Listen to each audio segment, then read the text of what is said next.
एक एक पत्ता, एक एक किसी भी दिशा में तो बस राधा ही राधा, राधा ही। ये धाम है, राधा धाम है।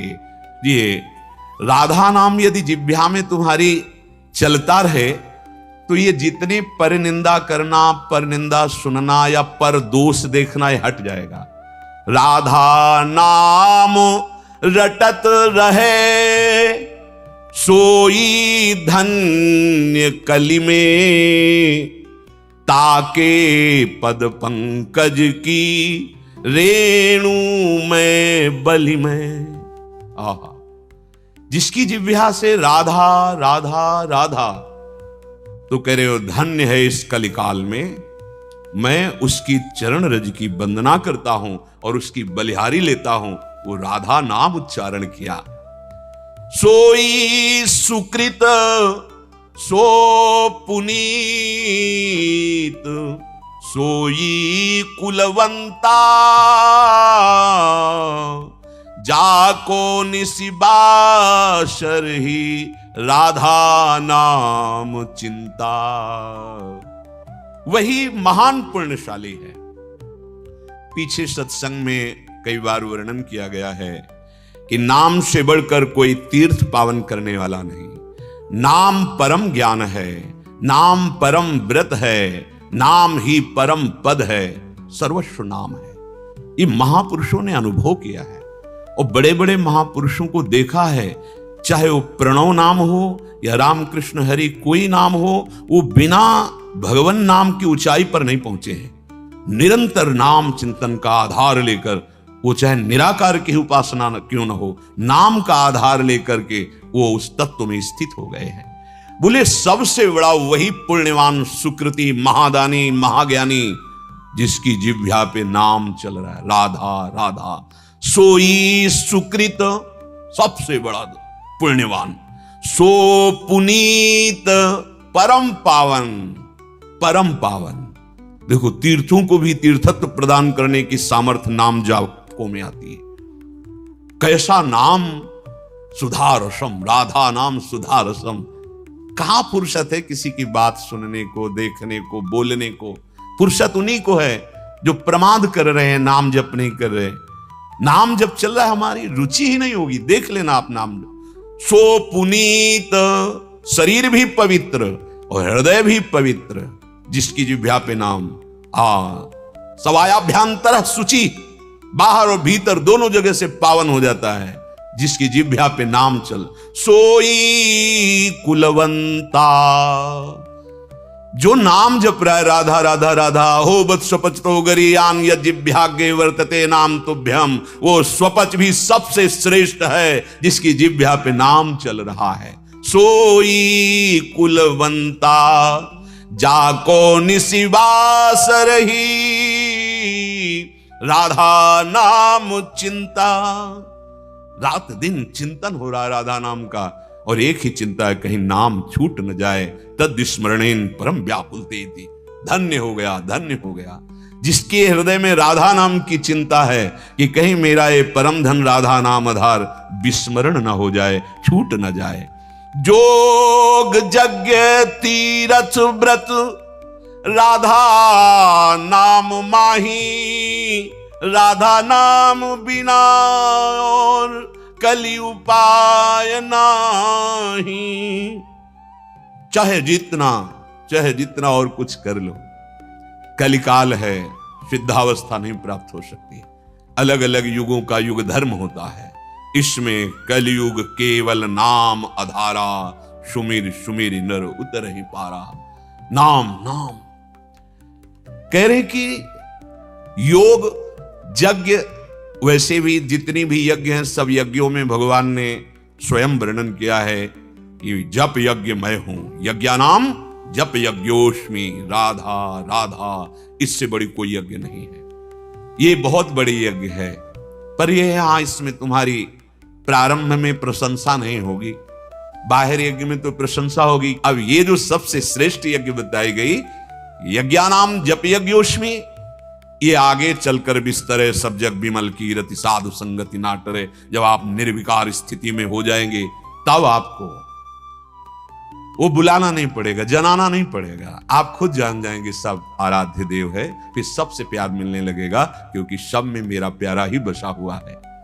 जोग यज्ञ तीर्थ, आप जहां हैं, जैसे हैं, जो भी हैं, राधा राधा राधा राधा, आप सबसे बड़े तीर्थ में अवगाहन कर रहे हैं। समय मिले चले जाओ, कोई बात नहीं, लेकिन आपके अंदर ये नहीं होना चाहिए कि अब हमको मतलब तीर्थ अवगाहन करने की आवश्यकता नहीं। नाम चल रहा है परम तीर्थ में, परम तीर्थ में, और नाम का तुम्हारे हृदय में स्फुरण नहीं है, नाम पे प्रीति नहीं है, तो तीर्थ भी जाओगे, अभिमान और पुष्ट करो, वहां से ये किया, ऐसा किया, वैसा किया, वो अहम पुष्ट होता रहेगा। जो पावनता चाहिए कि अहम गलित होकर प्रभु के चरणों में लग जाए, वो नाम से होगा।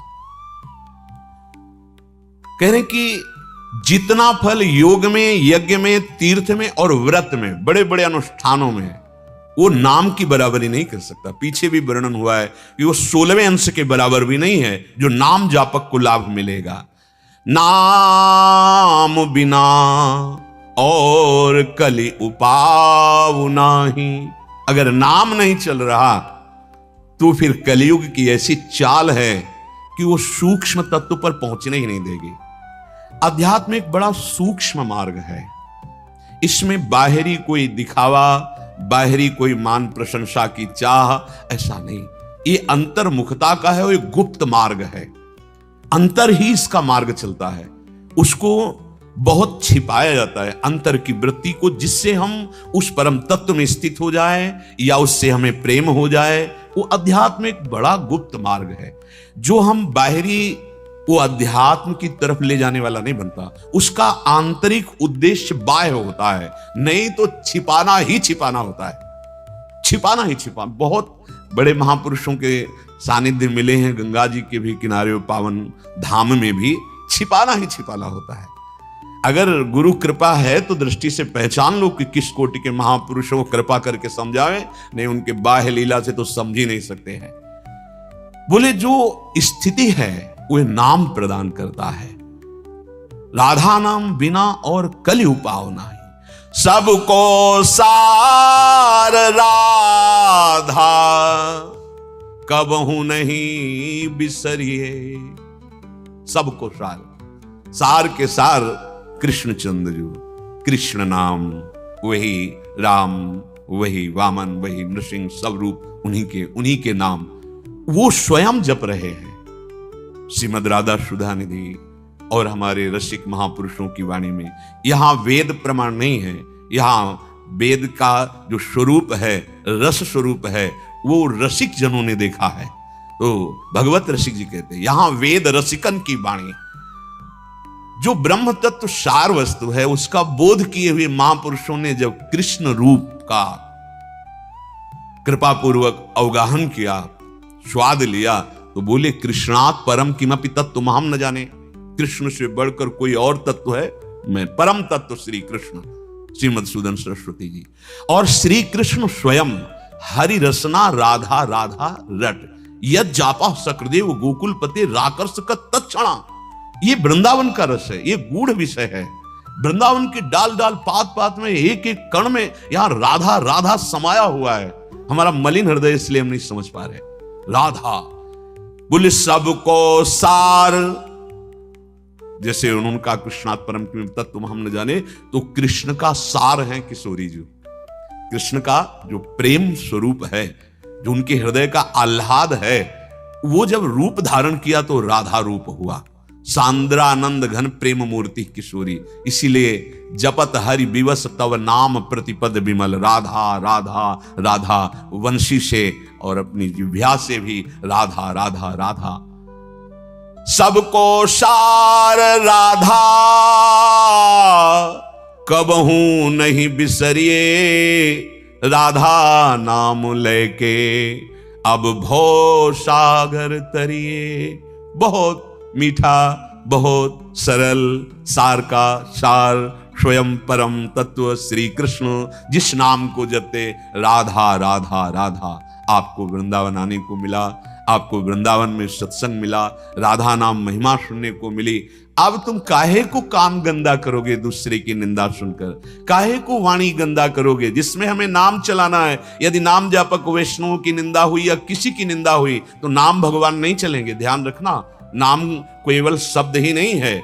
जो कृष्ण नाम है वही कृष्ण है, जो राधा नाम है वही राधा किशोरी हैं। मानो किशोरी जो कृपा करके राधा नाम के रूप में हमारी जिह्वा में विराजमान। अब इस जिह्वा से यदि हम अश्लील वचन बोलेंगे, गंदे वचन बोलेंगे, कड़वे वचन बोलेंगे, निंदा के वचन बोलेंगे तो हमारी जबान में कैसे नाम चलेगा। बहुत सावधान, जहां ऐसी कोई बात हो हम मुंह को हो जाए, हमें बहुत बढ़िया अवसर मिला है। चलते हैं, भगवान श्री कृष्णचंद्र जी अर्जुन जी को उपदेश कर रहे हैं। यदि तुम कर्म फल का हेतु बनोगे तो तुम दुखी सुखी हो जाओगे। प्रायः हम कोई भी कर्म करते हैं तो पहले फल सामने रखते हैं। विचार करके देखना, हम कर्तव्य मान करके नहीं करते, हम फल सामने रखते हैं। इसीलिए कर्म करते हुए वो कर्म योग नहीं बन पाता, हम द्वंद्वों से ऊपर नहीं उठ पाते। अनुकूल परिस्थिति आ गई, फल मिल गया तो हम इतने फूल गए, नाच पड़े। और अगर हमारे प्रतिकूल फल की तो फिर हम इतने उदास हो गए कि ऐसा लगने लगा कि अब जीना ही बेकार है।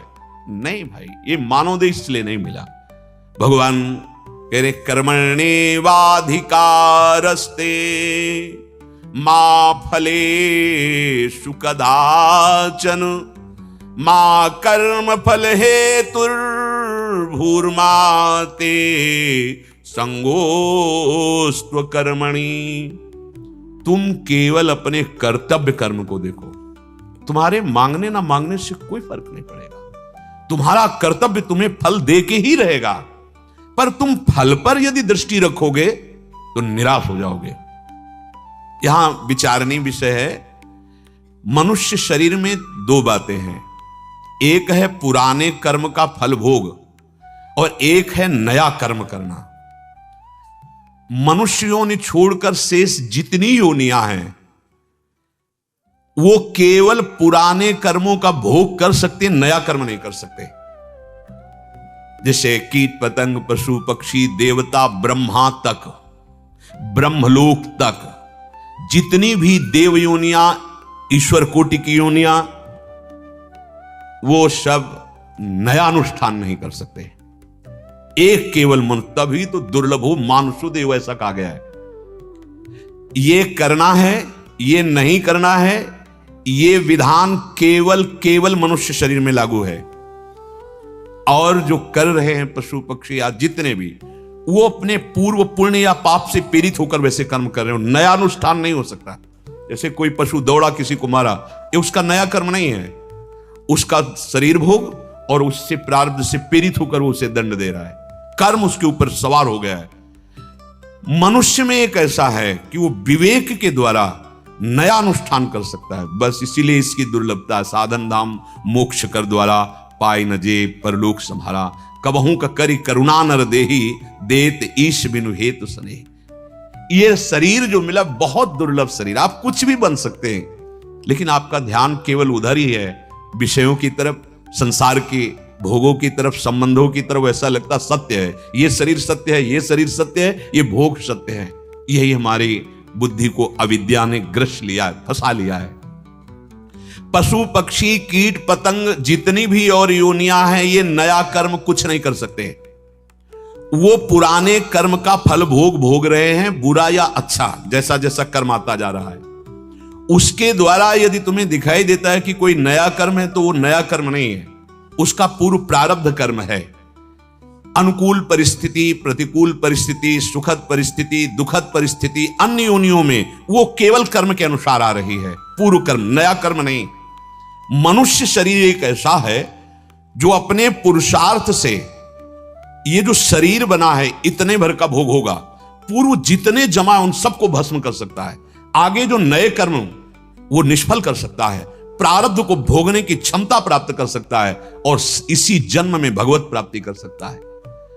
मनुष्य शरीर में दो विभाग हैं। एक है उसके सामने पुराने कर्मों का फल, अनुकूल प्रतिकूल परिस्थिति मात्र केवल आती है पुराने कर्मों के फल से, जिसको हम लाभ हानि कहते हैं, जिसको हम सुख दुख कहते हैं।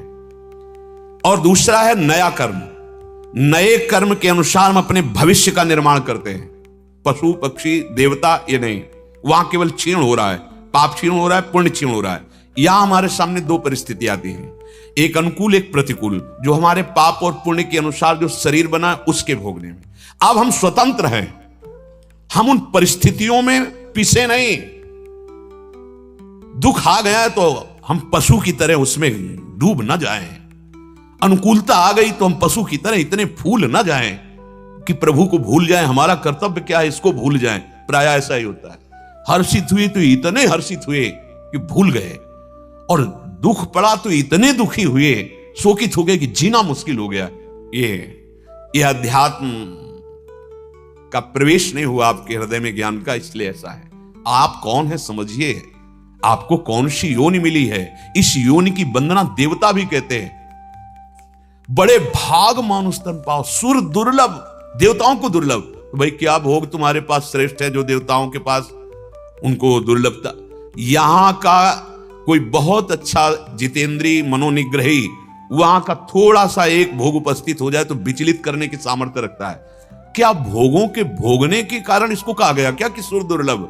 नहीं, भगवत प्राप्ति के लिए नवीन अनुष्ठान करके, सारे संचित कर्मों को भस्म करके, और हम अपने प्रारब्ध को सहने की क्षमता प्राप्त करके इस जन्म को आखिरी जन्म करें। ये मनुष्य जन्म का भविष्य का निर्माण कैसे होगा? शास्त्र और संतों के संग से। दो पर रुचि ही नहीं रह गई आज की समाज की।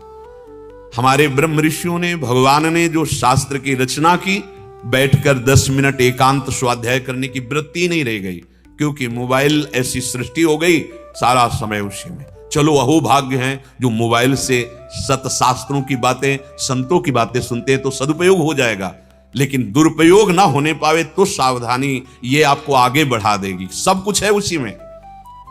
अगर आपको संतों का संग मिल गया और शास्त्रों की ज्ञान भरी वार्ता सुनने को मिली, तो तुम्हें पता चल गया कि क्या करना चाहिए और क्या नहीं करना चाहिए।